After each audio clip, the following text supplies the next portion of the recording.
কিভাবে বাস্তবে অর্থাৎ করতে হয় জয়েন্টগুলো, আমরা ফিল্ডে কিভাবে জয়েন্টগুলো করব।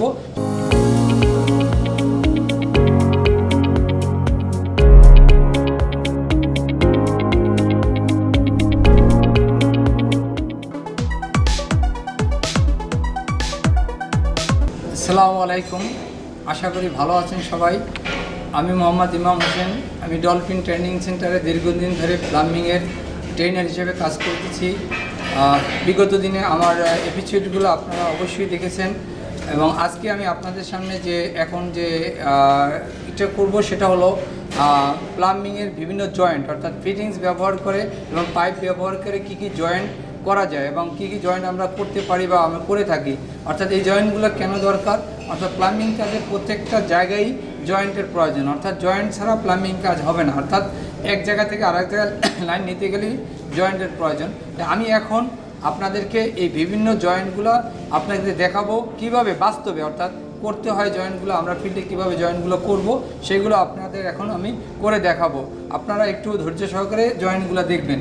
এখন আমি যদি আপনাদেরকে দেখাবো সেটা হলো একটা টি কীভাবে ব্যবহার করা হয় আর টি কেন বা টি ব্যবহারটা কী। আমি বলছিলাম প্রথমে তিনটা মাথা টির থাকে, এই তিনটা মাথা আমাদেরকে ব্যবহার করতে হবে তিন দিকে লাইন নেওয়ার জন্য। তাহলে আমি প্রথমে পাইপটাকে সেট করলাম, পাইপ ভাইসে এই দেখেন। তারপর এটা আমি যথারীতি একইভাবে আমি থ্রেড ট্যাপ পেঁচাবো। এই যে থ্রেড ট্যাপটা আমি এখান থেকে ধরে আমি যথারীতি সুন্দরভাবে, এটা একটা থ্রেড করা পাইপ, আমি থ্রেড ট্যাপটা পেঁচাই নিলাম। দেখেন এই আমি এই জয়েন্টের ব্যাপারে আরেকটু কথা বলতে চাই। আমরা যদি পাইপ কাটি বা পাইপ কেটে জয়েন্ট দিই তখন সেখানে কি একটা মেজারমেন্ট আছে, সেটা আমরা দুইটা ফিটিংস থেকে যদি আমরা জয়েন্ট দিই, যে এক ফিটিংস যেমন এর আগে আমি দেখাচ্ছি, এখানে কথা বলতেছি যে এই ফিটিংসটা যদি আমি জয়েন্ট দিই, দেওয়ার পরে দেখা যাবে দুইটা ফিটিংস জয়েন্ট দিছি।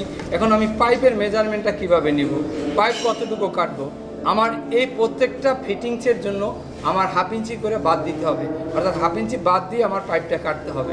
তার মানে কি, আমি যদি এদিকে একটা ফিটিংস থাকে এদিকে একটা ফিটিংস থাকে, দুই দিকে হাফ ইঞ্চি বাদ দিয়ে যে পাইপটা আসে সেইটা যদি কাটি তাহলে আমার এই পাইপটা মেজারমেন্টটা ঠিক থাকবে। অর্থাৎ কাটার ক্ষেত্রে প্রত্যেকটা জায়গায় সেম, অর্থাৎ এই ফিটিংস আর এদিকে যদি আর একটা ফিটিংস থাকতো, এই আমি দেখাচ্ছি আর একটা ফিটিংস, এখন এইখানে মাঝখানে যদি পাইপের মেজারমেন্ট থাকতো যে কতটুকু পাইপ কাটতে হবে, তাহলে আমার কি করতে হবে, এখান থেকে হাফ ইঞ্চি বাদ দিয়ে যে পাইপটা আছে সেটা কাটতে হবে। কারণ আমার এই সকেটে বা এই ফিটিংসে দুই দিকে হাফ ইঞ্চি যে গ্যাপ আছে সেটা ফিল আপ করার জন্য এইটা করতে হয়। তারপরে আমি এখন আপনাদেরকে যে পাইপটা টিটা জয়েন্ট, এখন দেখেন আমি টিটা এটার সাথে লাগাবো। এ দেখেন আমি লাগাচ্ছি, হাতেই লাগাচ্ছি, দেখেন খুব ইজিভাবে লেগে গেছে, কারণ এখানে প্যাচটা খুব সুন্দরভাবে হয়েছে সেই জন্য। অর্থাৎ থ্রেড যদি সুন্দরভাবে হয় তাহলে আমার ফিটিংসগুলো সুন্দরভাবে লেগে যাবে। এখন আমি ফিটিংসটা টাইট দেবো একটু পাইপ রেঞ্জ দ্বারা। তার পাইপ রেঞ্জটা কি কমানো বাড়ানো যায়, দেখছেন তো, একটু কমানো। এখন হাত দিয়ে আমি এটাকে চেপে ধরলাম যাতে স্লিপ না করে। আর এই দিকে যদি হাত না দিই তাহলে এটা স্লিপ করতে পারে, যে কোনো সময় স্লিপ করে যেতে পারে। তাহলে আমার কী করতে হবে, এই পাইপ রেঞ্জটাকে হাত দিয়ে চেপে ধরতে হবে। এখন দেখেন আমি আস্তে করে এটা এই যে উপরে নিয়ে আসলাম। এখন আবার এটাকে আমি কোন পজিশনে রাখবো, এই পজিশনে রাখবো, খারাপ হবে। এখন আমি এভাবে রেখে দিলাম। এর সাথে কি করব, আর একটা টুকরো, আর এক টুকরো পাইপে আমি আবার থ্রেড ট্যাপ পেঁচাইলাম। যে থ্রেড ট্যাপ পেঁচাই আমি এখানে ওই টুকরোটা লাগাবো। দেখেন আবার ঠিক মতো যথারীতি একইভাবে এই থ্রেড ট্যাপগুলো পেঁচাইতে হবে। এবং পেঁচাই আমি দেখেন এই মাথায় এই পাইপটা ঢুকাইলাম। দেখেন যেভাবে এই মাথায় পাইপটা ঢুকানো হলো, আমি কি দুই মাথায় দুইটা পাইপের টুকরা ইজিভাবে ঢুকালাম। এখন এটাও আমরা যথারীতি টাইট দেবো। এখন কি দেওয়া, পাইপ রেঞ্জ দেওয়া টাইট দিতে পারি আমি, হাতে টাইট অনেক সময়। এটাকে টাইট দিতে গেলে আমাকে খুব সহনীয় পর্যায়ে দিতে হবে, কারণ এটা ইউপিভিসি থ্রেড পাইপ, যে কোনো চাপ পড়লে আমাকে ভেঙে দিতে পারে। তাহলে সেই জন্য আমার চাপটা অনেকটাই হাতের উপর রাখতে হবে, ইজি আমাকে মুভ করতে হবে। এভাবে আমি একবারে অনেক কিছু চাপ দিতে পারবো না, তাহলে আমাদের এটা ফেটে যাবে। তাহলে আমি আস্তে আস্তে করে এভাবে আমি পাইপটাকে জয়েন্ট দেবো। দেখেন আস্তে আস্তে করে ভিতরে ঢুকছে।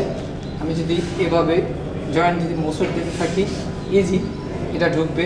এখন দেখেন ওই মাথা লুজ থাকার কারণে ওটাও ইজি হয়ে আবার সামনে চলে আসবে। এই একটু পর্যন্ত নিয়ে আসলাম। এখন দেখেন এখানে একটা মাথা আছে, এই মাথাটা আমি আর একটা পাইপ জয়েন দেবো। তাই কী করতে হবে, সেখানে আবার থ্রেড ট্যাপটা চাইতে হবে। অর্থাৎ প্রত্যেকটা জায়গায় আমাদের এই থ্রেড ট্যাপটা পেঁচাইতে হবে ইজিলি। আবার আমি এখানে পেঁচাচ্ছি, দেখেন এটা হাতের উপরেই ইজিভাবে, অর্থাৎ এটা মুক্ত করতে হবে ইজিভাবে, যাতে খুব সহজে এটা পেঁচানো যায়। দেখেন ইজি। আর খেয়াল রাখতে হবে এই থ্রেডটা পেঁচানোর সময় যাতে ভিতরে ছিদ্রের ভিতরে না যায়, অর্থাৎ ছিদ্রের ভিতরে যদি ঢুকে যায় তাহলে এখানে ছিদ্রটা বন্ধ হয়ে গেলে পানির প্রেশারটা কম হবে। তাই সেই জন্য এই ছিদ্রটা সবসময় খেয়াল রাখতে হবে। এখন আমি এই টুকরোটা উপরে দিলাম, দেখেন ইজিভাবে এটাও আমি মুভ করলাম। মুভ করার পরে আমি এটাও আমি হাত দিয়ে প্রথমে ট্রাই করলাম, তারপরে আমি রেঞ্জ ব্যবহার করব। এখন আমার হাতে আর কাজ হচ্ছে না, এখন আমি রেঞ্জ ব্যবহার করব। রেঞ্জ দিয়ে আমি কি করব, এটাকে টাইট দেবো।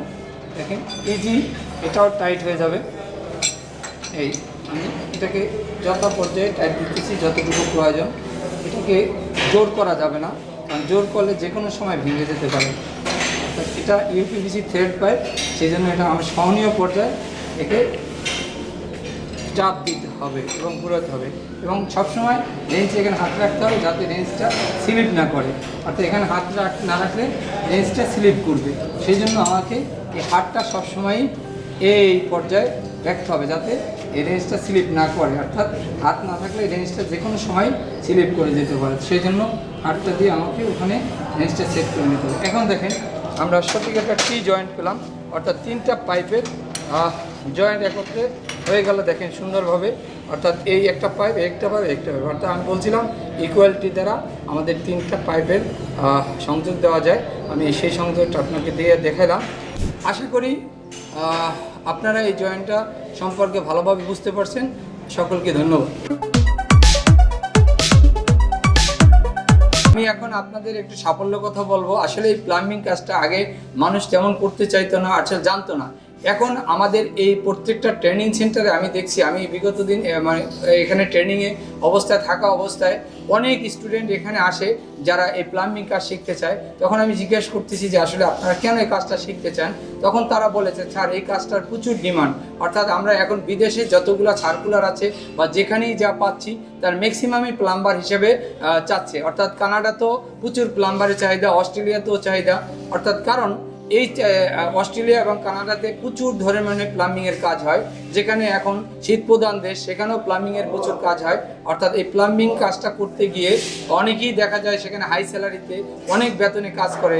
আমার হাতের অনেক লোক আছে যারা এখন বিদেশে গিয়ে অনেক টাকা বেতন পায়, যারা এখন বাংলাদেশের অনেকেই তারা বলে এই প্লাম্বিং কাজ শেখার জন্য।